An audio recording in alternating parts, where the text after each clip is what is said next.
নমস্কাৰ মই ৰাজকুমাৰ পাঠক সহকাৰী শিক্ষক ভেলুগুৰি মধ্য ইংৰাজী বিদ্যালয় আজি পঞ্চম শ্ৰেণীৰ ছাত্ৰ ছাত্ৰীসকলৰ বাবে আমি আৰু আমাৰ পৰিৱেশ বিষয়ৰ পাঠ নং 4 প্ৰাকৃতিক সম্পদ নামৰ পাঠটোৰ দ্বিতীয় খণ্ড আৰম্ভ কৰিবলৈ লৈছো পাঠটোৰ আজিৰ আলোচ্য বিষয়সমূহ হৈছে জলজ সম্পদ কৃষিজাত সম্পদ ইতিমধ্যে মই আগৰ ভিডিঅ'টোত প্ৰাকৃতিক সম্পদ কাক বোলে প্ৰাকৃতিক সম্পদৰ প্ৰকাৰ কি কি আৰু বনজ সম্পদৰ বিষয়ে বিশদভাৱে আলোচনা কৰিছিলো গতিকে যি সকলে মোৰ আগৰ সেই ভিডিঅ'টো চাইছা গতিকে এই পাঠটোৰ আগৰ কথাখিনি নিশ্চয় বুজিবলৈ সক্ষম হৈছা বুলি মই ভাবিছো গতিকে আজি আমি এই ভিডিঅ'টোৰ জৰিয়তে জলজ সম্পদ আৰু কৃষিজাত সম্পদ মানেনো কি এই বিষয়ে সবিশেষ আলোচনা কৰিম বলা তেন্তে আৰম্ভ কৰো জলজ সম্পদ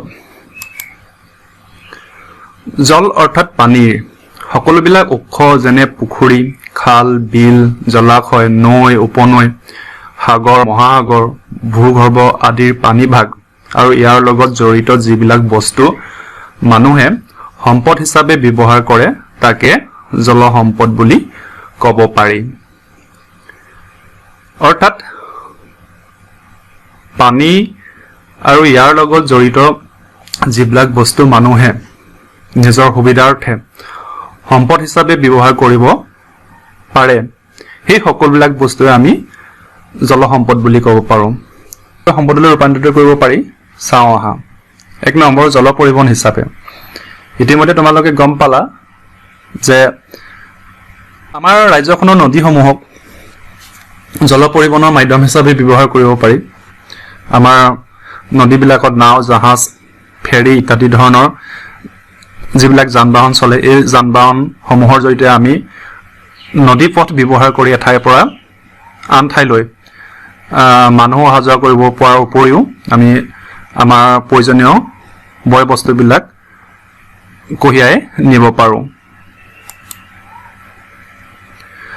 দুই নম্বৰতে জলবিদ্যুৎ উৎপাদনৰ উৎস হিচাপে তোমালোকক ইতিমধ্যে পাঠটো আৰম্ভণিতে মই কৈছিলোঁ যে পানীক বা জলক আমি বিদ্যুৎ উৎপাদনৰ উৎস হিচাপে ব্যৱহাৰ কৰিব পাৰোঁ এই জলবিদ্যুৎ উৎপাদন আমি সাধাৰণতে পাহাৰীয়া ওখ ঠাইত এখন নদীক ডাঙৰ বান্ধ দি তাৰ জৰিয়তে জলবিদ্যুৎ উৎপাদন কৰিব পাৰোঁ তোমালোকে এই ছবিকেইখনলৈ মন কৰাচোন এইবিলাক হ'ল একোটা নদী বান্ধৰ ছবি আৰু কেনেকৈ নদী বান্ধ দি জলবিদ্যুৎ উৎপাদন কৰিছে এই ছবিসমূহত তাকে দেখুৱাইছে তিন নম্বৰতে নৈ উপনৈসমূহত সৃষ্টি হোৱা শিল বালিৰ বিভিন্ন নিৰ্মাণ কাৰ্যত ব্যৱহাৰ কৰি এতিয়া নদীবিলাকত সাধাৰণতে প্ৰচুৰ পৰিমাণে শিল আৰু বালি উৎপন্ন হয় আৰু আমাৰ যিবিলাক ঘৰ দুৱাৰৰ পৰা আৰম্ভ কৰি যিবিলাক আমাৰ নিৰ্মাণ কাৰ্য আছে সেই নিৰ্মাণ কাৰ্যত আমাৰ এই নদীসমূহৰ পৰা আমি শিল আৰু বালি ব্যৱহাৰ কৰিব পাৰোঁ 4 নম্বৰ খেতি পথাৰ ঘৰুৱা কাম কাজ আৰু উদ্যোগ আদিত প্ৰয়োজন হোৱা পানী যোগানৰ উৎস হিচাপে তোমালোকে নিশ্চয় জানা আমাক পানী সকলো কামতে লাগে ঘৰুৱা কাম কাজত লাগে খেতি পথাৰ কৰিবলৈ লাগে কল কাৰখানা উদ্যোগ আদি চলাবলৈ লাগে গতিকে এনেবোৰ কামত আমি পানীক সম্পদ হিচাপে ব্যৱহাৰ কৰিব পাৰোঁ 5 নম্বৰতে বিল জলাশয় নদী সাগৰৰ পাৰ আদিক পৰ্যটন তথা অৱসৰ বিনোদন বনভোজৰ স্থানলৈ ৰূপান্তৰিত কৰি মই তোমালোকক আগতেই কৈছোঁ যে আমাৰ এনেকুৱা কিছুমান আকৰ্ষণীয় ঠাই আছে অসমত সেই ঠাইবিলাকক আমি পৰ্যটনৰ স্থল হিচাপে গঢ়ি তুলিব পাৰোঁ আৰু এনেদৰে এই নদী কাষৰ বা অন্যান্য খাল বিল থকা অঞ্চলবিলাকক আমি পৰ্যটনৰ স্থল হিচাপে ৰূপান্তৰিত কৰি ইয়াক সম্পদলৈ পৰিৱৰ্তন কৰিব পাৰোঁ 6 নম্বৰতে মীন পালনৰ উৎস হিচাপে মীন অৰ্থাৎ মাছ আমি মাছ পালনৰ জৰিয়তেও আমি পানীক সম্পদ হিচাপে ব্যৱহাৰ কৰিব পাৰোঁ 7 নম্বৰ নৈ উপনৈ সমূহৰ চৰ-চাপৰি আৰু দাঁতিকাষৰীয়া অঞ্চল সমূহক শাক-পাচলি আৰু অন্যান্য খেতিৰ কেন্দ্ৰ হিচাপে। এতিয়া তোমালোকে এটা কথা নিশ্চয় জানা যে আমাৰ যিবিলাক নদীৰ দাঁতিকাষৰীয়া অঞ্চল আছে বা চৰ-চাপৰি অঞ্চল আছে সেইবিলাকত আমাৰ প্ৰচুৰ পৰিমাণে শাক-পাচলিৰ খেতি আৰু অন্যান্য খেতি হয় আৰু এইবিলাক আমি অসমৰ এটা মূৰৰ পৰা ইটো মূৰলৈ কিনা বেচাৰ জৰিয়তে আমি অৰ্থনৈতিক দিশত আমি স্বাৱলম্বী হ'ব পাৰোঁ আৰু এনেদৰে আমি নৈ উপনৈসমূহৰ দাঁতিকাষৰীয়া অঞ্চলসমূহক সম্পদ হিচাপে গঢ়ি তুলিব পাৰোঁ। মনত ৰাখিবলগীয়া এই কথাবিলাক অসমৰ পৰিপ্ৰেক্ষিতত বিবেচনা কৰি চালে আমি দেখা পাওঁ যে আমাৰ ৰাজ্যখন জলসম্পদৰ ক্ষেত্ৰত যথেষ্ট চহকী। অসমৰ দুখন প্ৰধান নদী ব্ৰহ্মপুত্ৰ, বৰাক আৰু ইয়াৰ উপনৈসমূহ বিভিন্ন বিল, জলাশয় যেনে দীপৰ বিল, চান্দৱী বিল, চামগুৰি বিল, সৰু সৰু নদী বান্ধ আদি অসমৰ জলসম্পদৰ ক্ষেত্ৰত প্ৰধান ভূমিকা গ্ৰহণ কৰিছে।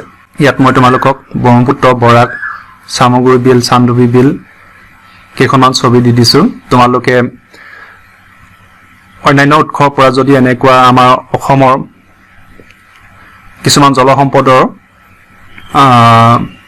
ফটো সংগ্ৰহ কৰিব পাৰা তেতিয়াহ'লে তোমালোকে এইবিলাক কৰিবলৈ যত্ন কৰিবা। এতিয়া চাওঁচোন কৃষিজাত সম্পদ মানে আমি কি বুজি পাইছোঁ। তোমালোকক ইতিমধ্যে মই কৈছোঁৱে যে কৃষি বা খেতি বাতিৰ জৰিয়তে উৎপাদন কৰা সকলো সামগ্ৰী কৃষিজাত সম্পদৰ ভিতৰত পৰে। অসম এখন কৃষি প্ৰধান ৰাজ্য। আমাৰ ৰাজ্যখনৰ উল্লেখযোগ্য খেতিসমূহ হৈছে, ইয়াত মই তোমালোকক কেইটামান শ্ৰেণী বিভাজন কৰি দেখুৱাবলৈ যত্ন কৰিছোঁ। আমাৰ প্ৰধান খেতি বুলিলে ধান, চাহ, মৰাপাট ইত্যাদিৰ কথা আমি অনুকিয়াব পাৰোঁ। ইয়াৰ পাছত শাক পাচলি জাতীয় লাও, জিকা, ভোল, কোমোৰা, গোমধান, সৰিয়হ, আলু, ফুলকবি, বন্ধাকবি, গাজৰ, নেমু, বিলাহী, বিন, পিঁয়াজ, ভেন্দি, বেঙেনা, লাই, পালেং, ধনিয়া, পদিনা ইত্যাদি। ইয়াৰ পিছত যদি আমি মাহজাতীয় শস্যলৈ যাওঁ তেতিয়াহ'লে মটৰ, বুট, দাইল এনেকুৱা ধৰণৰ আমি বিভিন্ন মাহজাতীয় আমাৰ শাক পাচলি অসমত খেতি কৰা হয়। এনেকুৱা ধৰণৰ আমি শস্যৰ কথাকে ক'ব পাৰোঁ। ইয়াৰ পিছত ফল মূল জাতীয় তোমালোকে নিশ্চয় জানা অসমত বিভিন্ন ধৰণৰ ফল মূল পোৱা যায়। সেইবিলাকৰ ভিতৰত মই তোমালোকক কেইটামান নাম ইয়াত লিখি দিছোঁ। মাটি কঁঠাল, কুঁহিয়াৰ, মধুৰি, লিচু, কল, কমলা, আম, কঁঠাল, বগৰী, জলফাই, আমলখি, জামু, শিলিখা, নাৰিকল ইত্যাদি। আৰু অন্যান্য কিছুমান আছে যেনে তামোল, পাণ, বাঁহ, বেত, ৰবৰ, কফি ইত্যাদি। মই তোমালোকক যিমান পাৰোঁ সিমান আমাৰ যিবিলাক কৃষিজাত সামগ্ৰী আছে সেইবিলাকৰ নাম ক'বলৈ যত্ন কৰিছোঁ। ইয়াৰ উপৰিও কিবা কিবি থাকি যাব পাৰে, তোমালোকে সেইবিলাক নিজেই বিচাৰি উলিয়াবলৈ যত্ন কৰিবা। তেতিয়াহ'লে আজিলৈ পাঠটো ইমানতে সামৰিবলৈ লৈছোঁ। পাঠটোৰ শেষত মই তোমালোকক এটা গৃহকৰ্ম দিছোঁ, তোমালোকে এই গৃহকৰ্মটো কৰিবা। গৃহকৰ্মটো হৈছে মানচিত্ৰখন চাই তলৰ প্ৰশ্নকেইটাৰ উত্তৰ লিখা। ইয়াত 3টা প্ৰশ্ন আছে। এই প্ৰশ্নকেইটা হৈছে ব্ৰহ্মপুত্ৰ নৈৰ উত্তৰ দিশত থকা উপনৈ কেইখনৰ নাম কি কি। তোমালোকে ব্ৰহ্মপুত্ৰৰ উত্তৰ পাৰে যিকেইখন উপনৈ আছে এই মেপখন চাবা, মেপখন চাই সেইবিলাক উলিয়াবলৈ যত্ন কৰিবা। 2 নম্বৰ প্ৰশ্নটো হৈছে ব্ৰহ্মপুত্ৰ নৈৰ দক্ষিণ দিশে থকা উপনৈ কেইখনৰ নাম লিখা। দক্ষিণ দিশে যিকেইখন উপনৈ আছে ব্ৰহ্মপুত্ৰৰ সেইকেইখনৰ নাম লিখিবা। আৰু শেষ প্ৰশ্নটো হৈছে বৰাক নৈ উপনৈ কেইখনৰ নাম কি কি। বৰাকৰ উপনৈ কি কি আছে তাৰ নাম লিখিবলৈ কৈছে। তোমালোকে পাঠটো পঢ়ি পাঠটোৰ বিষয়বস্তুসমূহ বুজিবলৈ যত্ন কৰিবা আৰু লগতে গৃহকৰ্মটো কৰিবা বুলি মই আশা ৰাখিলোঁ। আজিলৈ তেতিয়াহ'লে ইমানেই। ধন্যবাদ।